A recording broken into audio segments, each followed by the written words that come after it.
there, I will be demonstrating the sponging on technique, which is a positive application of glaze onto your surface. The glaze I'm using today is pre-mixed, and the line that I'm using is Elegant Transformation, and the color is called Raspberry Ice. Now the tool I'm using to apply my glaze to my surface today is a sea sponge. The sea sponge already has been dampened in a small bucket of water, wrung out really well. My sea sponge is all ready to go. I went ahead and placed some of my pre-mixed glaze already onto my palette, which I'm using today is just a styrofoam plate. And I'm going to pick up some of my glaze with my sea sponge. Now you could technically take your sea sponge, go right to your surface, but I'm going to blot my glaze off on a paper bag. And what this does is it helps evenly distribute the glaze onto my sponge so that I don't take too much to my surface. Now to begin, all you do is add your glaze on with your sea sponge, and you're basically blotting. Blot randomly, rotating your hand.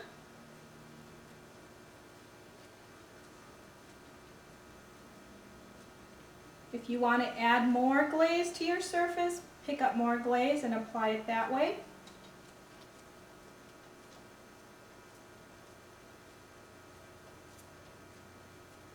This is a very easy, very popular application, probably the most common application out there.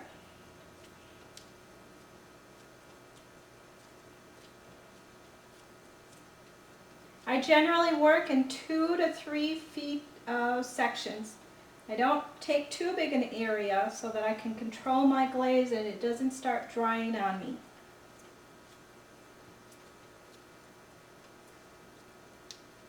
Don't forget to continue to rotate the sponge so that you don't have a repeat of your hand. Basically, you want to move it around.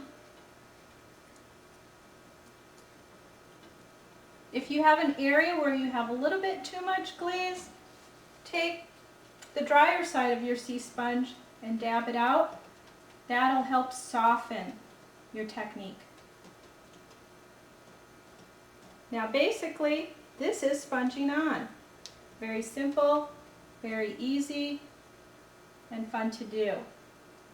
If you choose to do a second color, I recommend that you let this color dry first.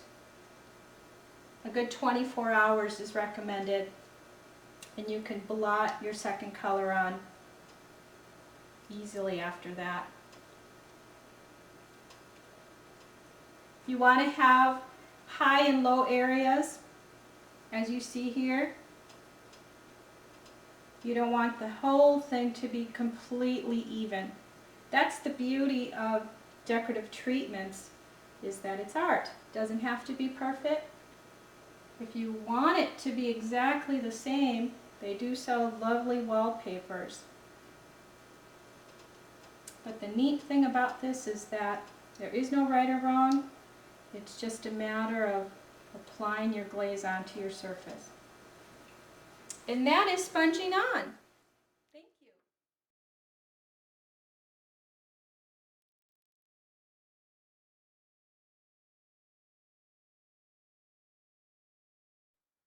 Hi there. I'm here to demonstrate next the sponging off technique. This subtractive technique produces an unusual style compared to sponging on.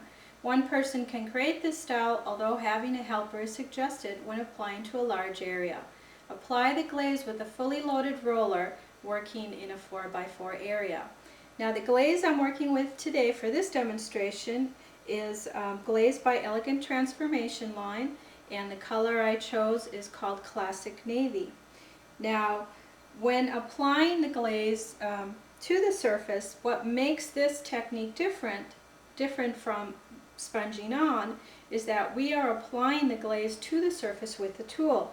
And the tool I'm using today is a 6.5 inch foam roller, and I'm also using a paint tray, and this is where I placed my glaze. Now I went ahead and preloaded my roller brush for this demonstration. The tool I'm using to create my finish is a sea sponge, once again. This time the sea sponge is clean, it has been dampened, and it has been wrung out really well. And this is what I'm going to use to create my finish. Now let's get started with sponging off. Now with this technique, I'm using the 6.5 inch roller to apply my glaze onto my surface. And I apply the glaze randomly. I don't cover it completely. I like to leave some open areas, as you can see here. Now when you're working on a room, on a wall, you want to work in small controlled areas. Generally 2 by 2 feet, no more than 4 by 4 foot in area. Now the tool I'm using is my wrung out sea sponge, and I'm going to go ahead and sponge my technique.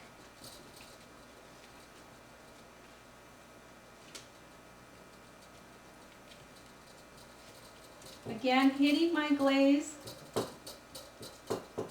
and moving it, creating a pattern with my sea sponge. And this technique is very similar to sponging on, except for the application is different. Again, the same as with sponging on, you want to dab your area gently, and don't forget to rotate your hand to help break your pattern so that it's not a pattern following your hand. You want it to be random and open. You want to create high and low areas. The other thing to remember that's rather important is, as you can see here, there's a little bit of line where my roller was. Now make sure to dab out those areas very, very well, because you definitely do not want to see roller marks.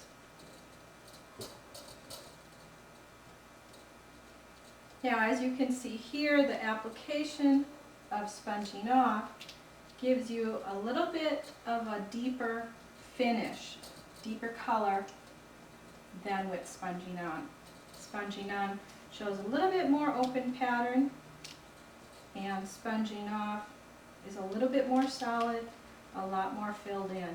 But again, it helps you create high and low areas. And by that I mean darker, lighter areas.